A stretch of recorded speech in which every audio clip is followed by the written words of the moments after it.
Hi, this is Troy. I'm going to be talking about positive rights and negative rights. A big shout out to the Howland High School Lincoln Douglas debate team. I really love you guys, and I'm glad you're doing so well. But I was thinking today, and this is an interesting argument. How convincing it is, I'll leave that up to you. But I just want to express this argument mainly because I saw, at least in Natalie's case, there was the idea of negative rights. Now, the argument of negative rights is basically that each person that in the social contract you start from the, the state of nature, and we all are able to kill each other in state of nature, so it's really bad, everyone loses, it's not good for anybody. And thus, in order to improve our lives, in order to have a state of order, we give away our ability to kill each other to a common power, and that power is able to kill us, but we have enough trust in it, so we do. Well, we do anyways, at least. So we give it our power away to a common power, and that enforces order where we don't kill each other anymore, and we can live comfortable lives. So what happens with that is that we have like negative rights. Is that we are only giving away um, certain rights such that the rest of our rights can be protected.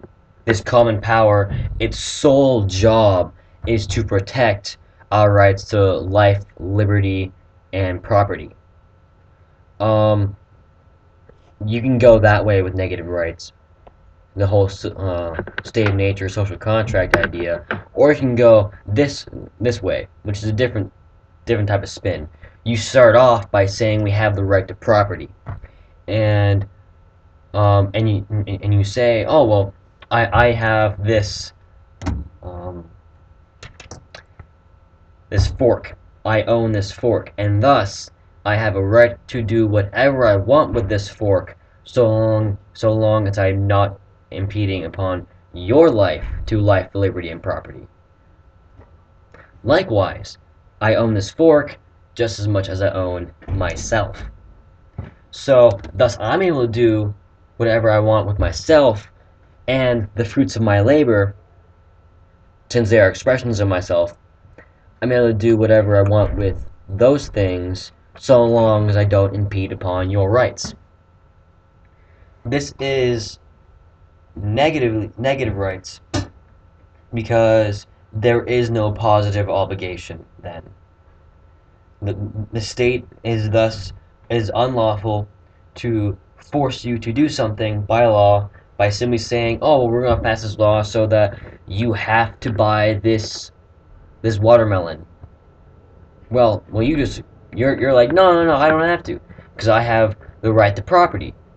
I don't have to hold that watermelon, and the money I have is fruits of my labor, so I don't have to spend it on things that I have not agreed to. So that's one way you can work with the whole universal health care debate. But in opposition to that, because like people are going to be running that's a whole libertarian foundation. How you beat that is you simply take the opposite. You're attacking negative rights by saying positive rights. And this is a slightly fun argument. I would almost call it. I was thinking about it today because positive rights. Um, we went over them in philosophy today, and that's how I got this idea. Is that positive rights must be intentionally granted. So you give or pay for it, and thus uh,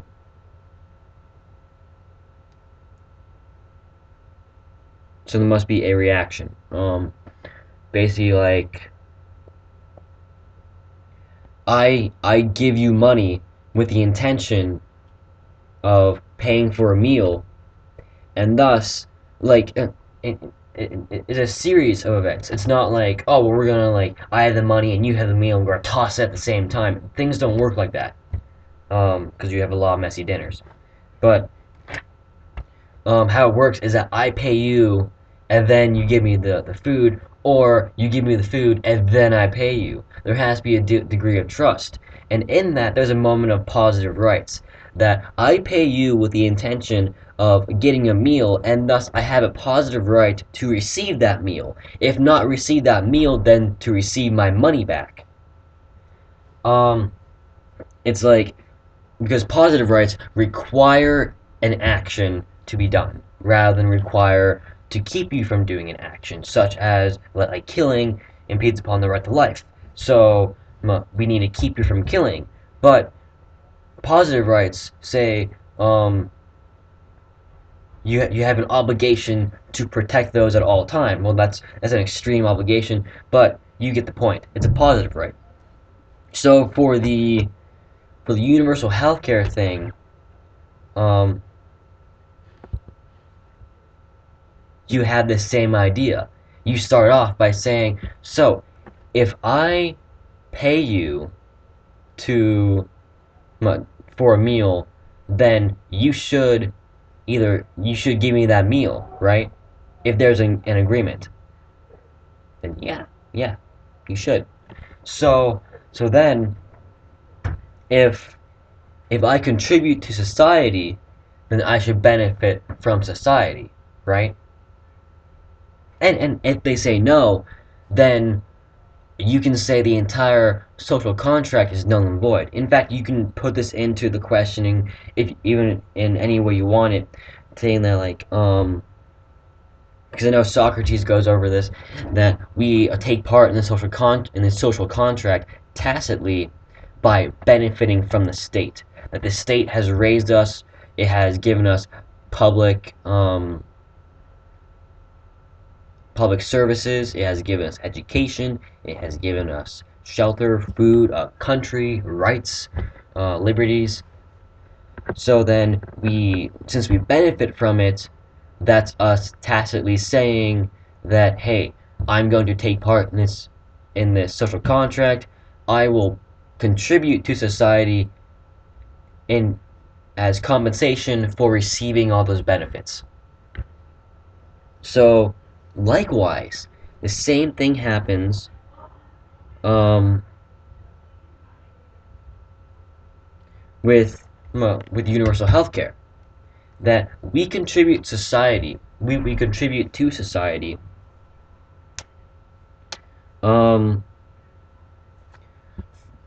through our existence, basically. Because think, every time you spend $1 in a store, you are contributing to the economy, to the financial institution.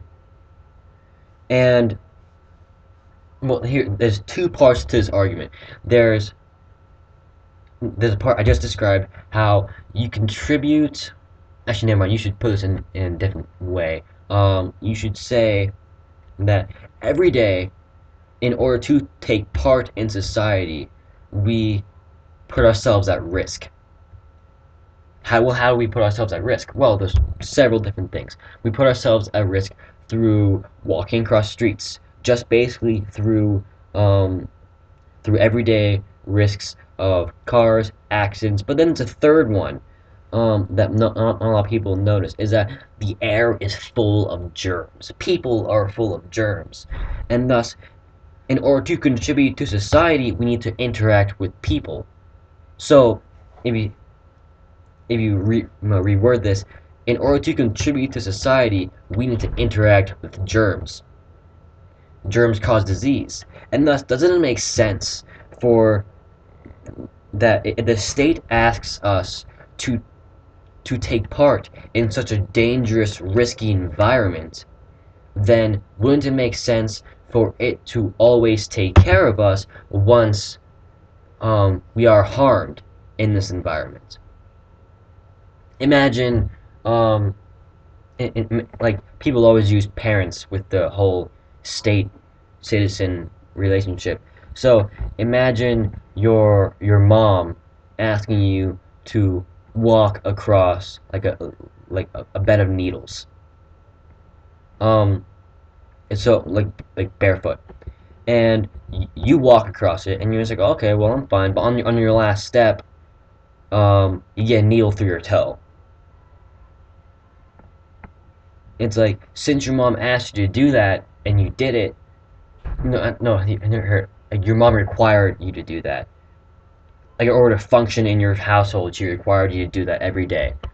And one day you just get a needle through your toe. Doesn't it make sense that since your mom required you to take the risk, that when something goes wrong, she's the one to take care of you? She's the one band to put a bandage on your toe to stop the bleeding. It only makes sense because she's the one who required you to do it, and thus she's responsible for the situation since she created the situation. Um, Likewise, in society, when we get sick, most of the time that is through us contributing to society simply by our interactions. Because imagine if it wasn't required for us to interact with other people, well, then we all be hermits. There would be no society. Society, by the nature of society, requires humans to interact with each other. It requires us to interact with these germ-filled organisms. So that's the first part. You should definitely make that a lot shorter than what I made it. But you get the point. The second part is a whole financial situation. Is that you have a right to benefit. Remember, these are positive rights because there has been an agreement tacitly through our actions, much like how there's that tacit agreement with the social contract. But the second part is a financial part. Is that every time you spend $1 in the financial infrastructure, then you are contributing to it. And everyone does this, right? Everyone.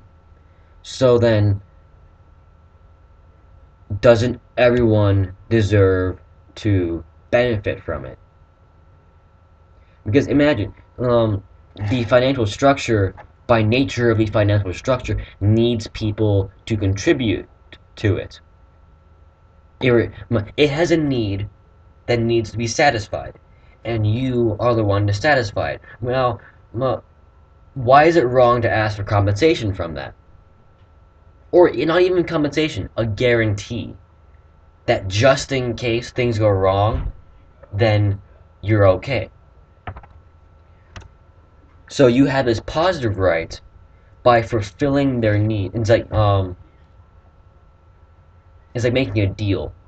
It's like, say your parent again. Say your mom is short on cash and she needs an extra $5. So you say to her, "Hey, I'll give you that $5 if I can go out with my friends on Friday."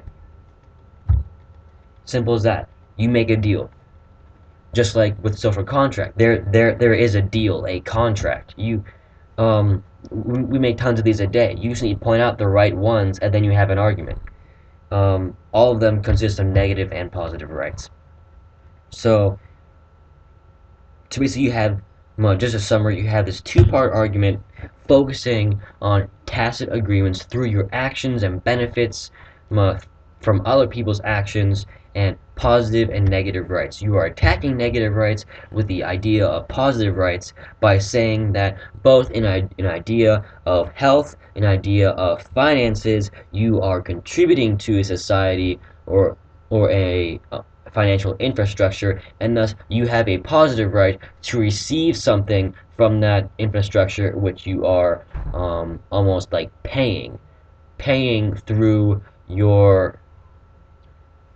interaction with human beings, these germ-filled organisms, and thus you should be paid when you are filled with germs, or you are paying through really paying, like helping these financial institutions exist, and thus you should receive some benefits um, when you are in need of these benefits, basically. So that it's a two-part argument because universal health care, people say, oh well, some people will have to pay of the pay for other people, well, then that's okay because you have this positive right to those latter people have a positive right, and like especially on the idea of like health, that's another prong which I didn't hear. Excuse me, I didn't hear when I was judging. It should be out there if like I have the right to help you if you are sick, and it's like, do I have the right to assist others? It's not out there in the debate. So I really wish it was, and I hope you guys found this not too long. You guys can shorten it, and good luck.